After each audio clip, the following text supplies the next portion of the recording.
This and more coming up on The Whitney Reynolds Show.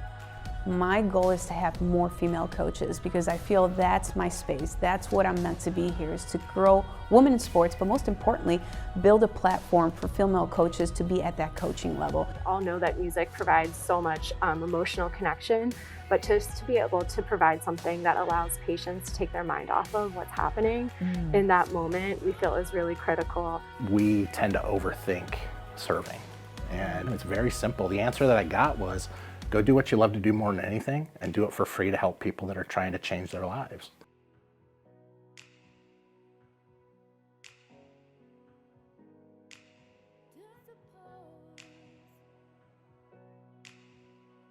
Hello and welcome to The Whitney Reynolds Show.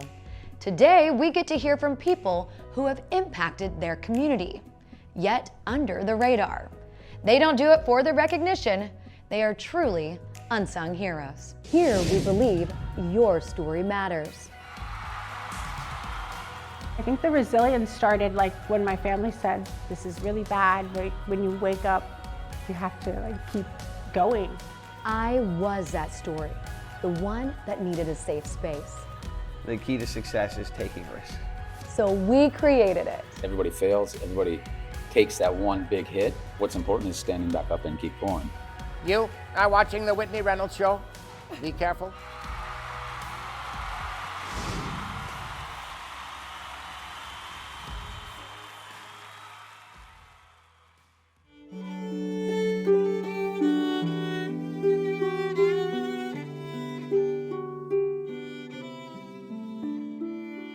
We like to say that we provide some distraction therapy as well. We all know that music provides so much emotional connection, but just to be able to provide something that allows patients to take their mind off of what's happening in that moment, we feel is really critical and can provide such a source of joy and comfort. And I've played for so many patients over the years, from really young children all the way up to people that are kind of in their last days of life. And it's extremely emotional and really speaks to the testament of the human connection.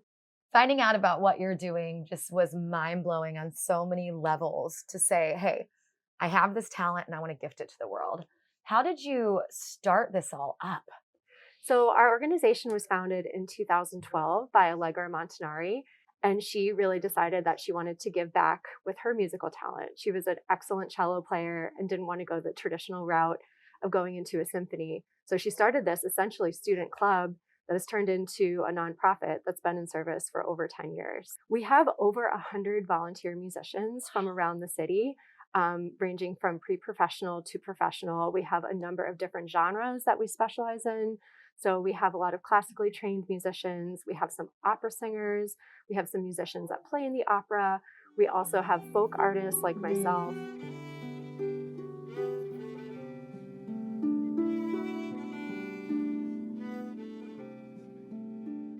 It's so wonderful when Sharing Notes gets to be here. We are so lucky because they share with us their gifts, and our patients genuinely, their anxiety decreases hearing live music. Do you see a correlation of potential healing when anxiety levels decrease? Oh, absolutely. In fact, I know that there's a lot of data to support that. When we were going through some challenging times with COVID, for instance, and needing to be out in nature or hearing a beautiful piece of music and what that did for our mental health as well as our physical health, I think that we can never not take advantage of those things. Although sometimes we're not able to heal a patient's body, we can heal their soul in some way. Oh, wow. And it was such a beautiful way of looking at our work as this holistic approach to caring for people. People that come here every day and trust us and are going through some of their most challenging times.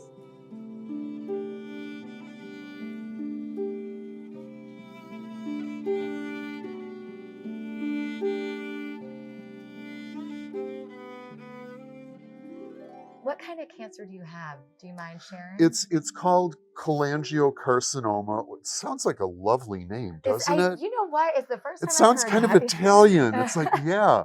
Unfortunately, it's not. It's cancer, and it's metastatic stage 4. So it's kind of spread. Right now I'm down to just what's called immunotherapy. And I should say cholangiocarcinoma is really bile duct cancer, but it's spread to other places. So now it's once a month that I'm getting it. Hopefully, knock on wood, this works some. Yeah. When you're getting the infusion, what is going on in your mind normally?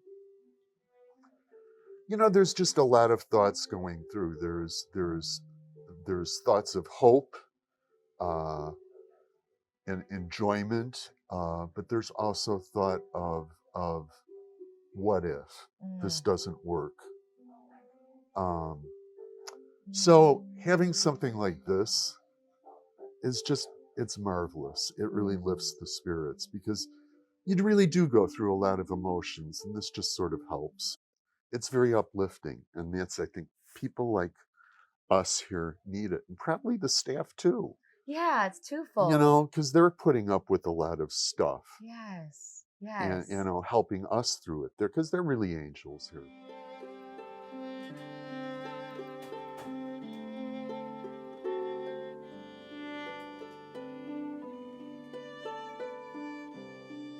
I always thought you come here, you get treatment, you go home and lay down and relax.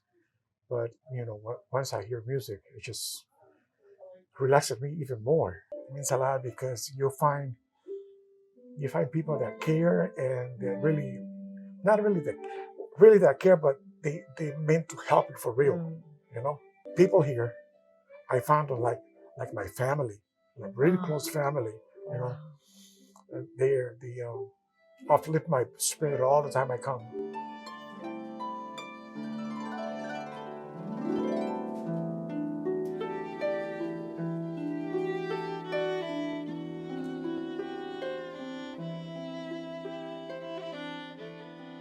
I would say there's nothing better than doing what you love and making an impact on other people, and should just really reflect on what that gift is and don't be afraid to share it.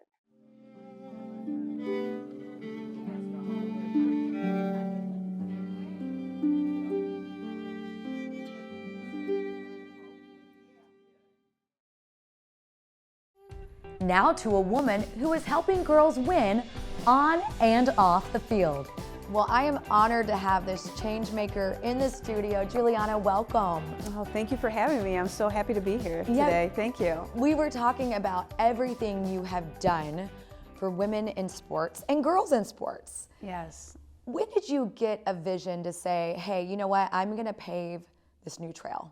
Yes, so you know, I am a Chicagoan. I went to Chicago Public Schools, grew up in Little Village. I also I'm a female, an advocate for female sports, you know, daughter to parents that came from Mexico.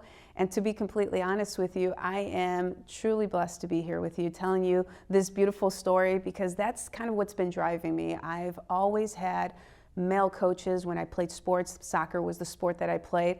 And I've never had a female coach. And to me, that was really important. You know, it was hard to find a female coach that, you know, can kind of teach me the way.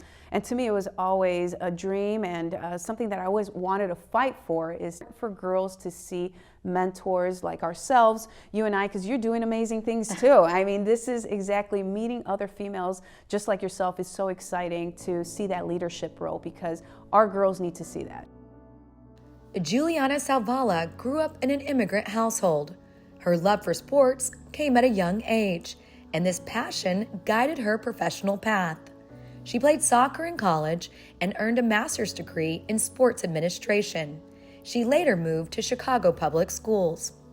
What I did is I sent a Google form out and just an interest form to all the ADs, and I said the first 6 to 8 schools that sign up and are interested will be part of the pilot program.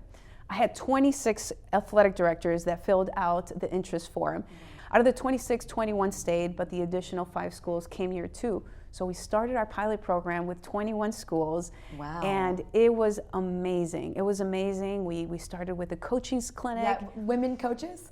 Yes, and I'm glad you mentioned that, because one of the things that I sent my email to the athletic directors, highly encouraged, a head or an assistant coach must be a female because that's what we want. My goal is to have more female coaches because I feel that's my space. That's what I'm meant to be here, is to grow women in sports, but most importantly, build a platform for female coaches to be at that coaching level. Yeah. And 70% of our coaches are females.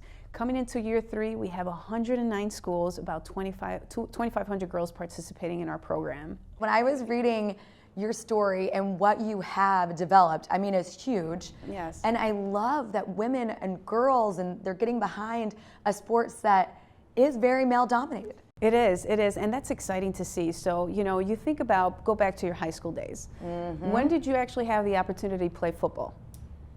So I don't ever remember ever having the opportunity. Yes, I'll remind you, powder puff. That's the powder puff. Yes, I forgot about that, and we actually won. Yes. There you go. See, but you know, see how it made you feel so happy, right? Yes. My thing is, how can we make sure that we get the girls to feel that for a full season, just like the boys do in the fall sport?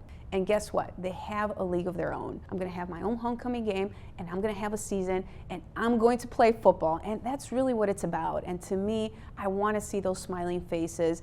I played soccer, but I'll tell you what, if there was football, you know, as an offered sport in high school, I would have played it. And I can't tell you how many females and women come to me and tell me, Juliana, I wish football was a sport when I was in high school because I would have played. Women belong in sports. Dr. Jen Welter, who is known by our show in former seasons, aligned with this topic. She knows firsthand about making waves in women's athletics. The opportunity and responsibility is to ensure you're not the last, right? Like, so to be a first woman means that a guy had to open the door for you at some point because there were no women in the room. So it's really important that as we look at advancing women, we're not just saying it's, you know, women versus men, because I've had some great male allies along the way. When you're in the room, be committed to creating opportunities for other women and inspiring young girls. And then as girls, the girls need to see it, because once you see it, then you can picture yourself doing it. And so the visibility increases the accessibility and then the likelihood that they will chase after that same dream. Now you mix new girls participating in a new sport for the first time at the school, and then multi-sport athletes coming together, and now they're creating their own bond. And they have a place that they belong, they have a culture at the school, pride at the school, and most importantly, they're walking around the hallways saying, I'm a football player. What was that moment for you where your heart knew that you were right where you're supposed to be? You know, I have to share one, Carla. Carla committed to play at the college level. She got a scholarship to play soccer, to play in the city, and then she got a scholarship to play outside of the state and to play flag football. Her mom was hesitant on having her leave the state, and I shared my story with her. My mom was hesitant of having me not play outside of the state, so I got multiple scholarships to play different universities to play soccer. And my mom said, you know, in Spanish, mija, please stay here. Please stay here in Chicago because, you know, a lot of Latino families, you have to be married until you leave the house, and it's okay. My mom, I respect her values. She never had an athlete in the family, let alone a female, right, to play sports. It was a barrier that I was breaking through for her, and in a way I said, okay, Mom, I will play at NIU, you know, and I did my freshman year.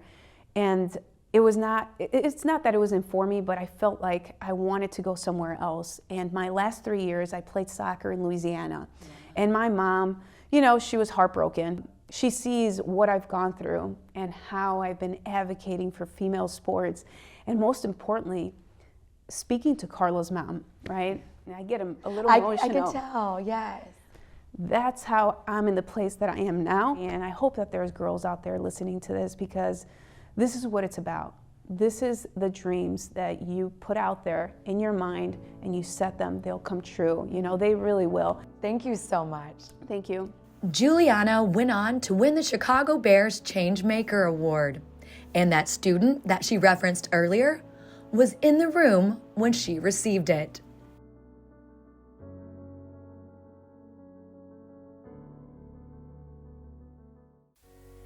We started doing this work 13 years ago. Lisa and I sat down and we were like, what do we want to give the people?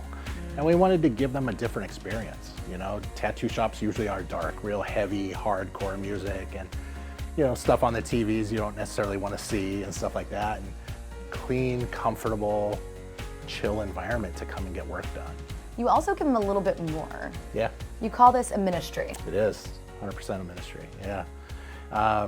You know, I got saved when I was 38, and I spent the first year of that really beating myself up over things in my past and growing up in LA and, you know, some of the things I did, the friends I kept and stuff like that. And really the answer that I got to a lot of prayer was, hey, you know, it took you 38 years to figure out what kind of Christian you want to be. And it was almost like, hello, my young gifted son. Well, it was so simple. It's, you know, I think that we tend to overthink serving.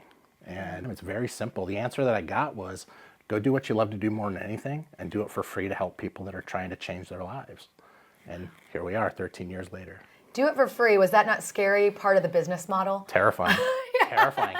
Yeah, because, you know, I had years in the past tattooing. I made a couple $100,000 a year, and I was the most miserable human being you could encounter. Now I do 80% of my work is done for free, and I'm happier than I've ever been. Wow. Yeah. You know, what intrigues me about you is you're changing lives. You know, we just sat down with one of your clients or I would call friend. Y'all were having such a good conversation when I walked in. I hated to interrupt, but the cameras were here. Yeah. And, you know, there's so much back and forth on the table when you are doing a tattoo, just in general. Yeah. Now, you add an element of helping someone, helping cover a scar that was self-harm, or, as you're also very well known for, helping victims of sex trafficking. Yeah. Yeah, it's, you know, we say all the time, you know, we don't have clients, we have friends. When did you start harming yourself?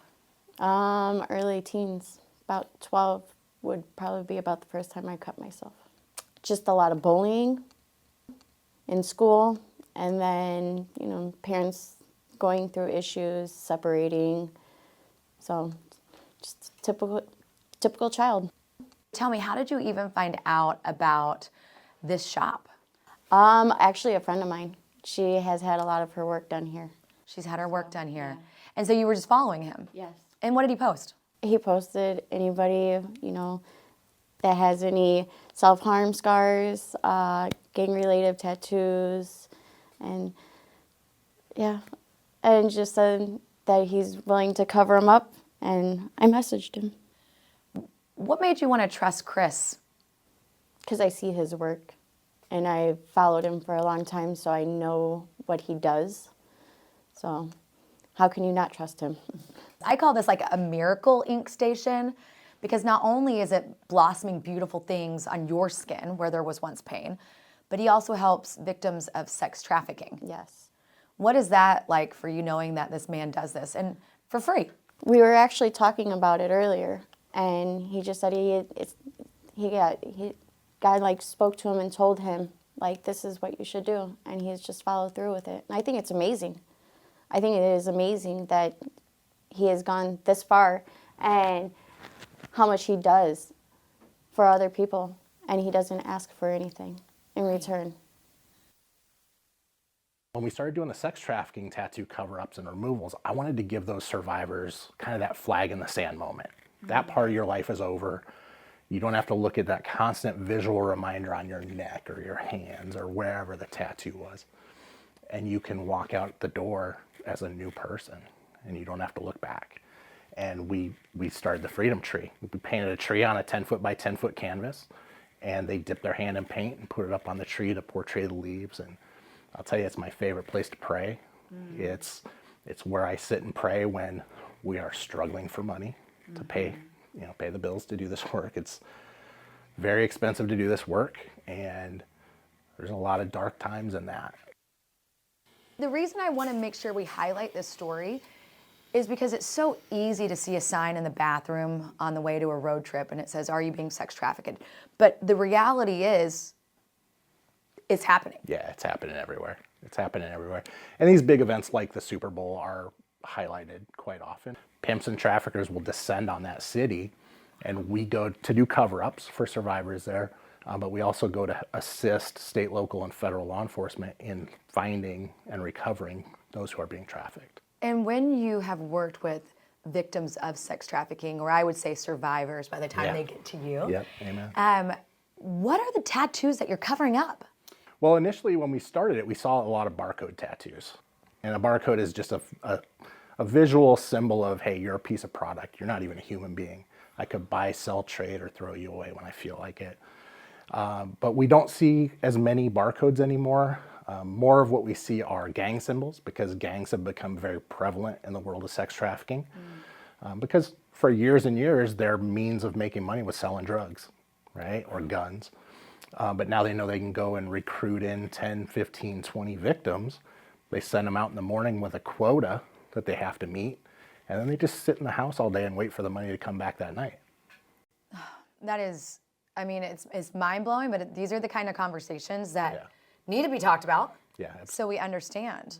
With the number of people that you've helped, you know, really create art over some tragic stories, what are some of your, you know, I guess what pop up of not only like success, but like moving forward after this? I'd say it's hard, especially the sex trafficking stuff. I have a really good counselor who makes a lot of money from me because I have to go and offload these stories. But one that I will never forget, I'll never forget any of the sex trafficking survivors or anyone that I've helped. I had a 10-year-old trafficking survivor that was found in Phoenix, and we helped her remove her tattoo last year at the Super Bowl in Phoenix. And she was actually trafficked by her own mother to get drug money. And my immediate phone call was to my wife, Lisa, who was back here in Chicago while I was in Phoenix working at the Super Bowl. And I said, we have to adopt this girl. She needs a life. And luckily, I mean, we would have loved this little girl, and it would have been a blessing for us too. But she got an even better situation. She was actually adopted by her caseworker. And her caseworker's husband is also a caseworker. So now, for the rest of her life, she's going to have the exact people in her life that know how to help her through the trauma. What would you want our viewers to be left with? My biggest thing with this work that we do is not to judge people. You know, there's a great saying that I heard. Unfortunately, I don't know who said it, but it said, every sinner has a future and every saint has a past. And it's not about who you used to be, it's who you are today and tomorrow and going forward. And really what we're trying to do is just create a ripple effect of grace and kindness for people. And people tell me, you know, like, I cover these tattoos, they don't have the money to pay for it, and that's why we do it for free. But they're like, when I get money, I'm gonna come back. I'm like, no, pay it forward. Go bless somebody else that needs it in your life. It's not about paying us back. This, you know, it's already taken care of. But just go out and spread kindness and grace wherever you go. Today, we met people who use their passion as a gift. Stories of people who simply wanted to make the world a little brighter for those around them. How can you brighten someone's day and combine that with your passion? Remember, your story matters.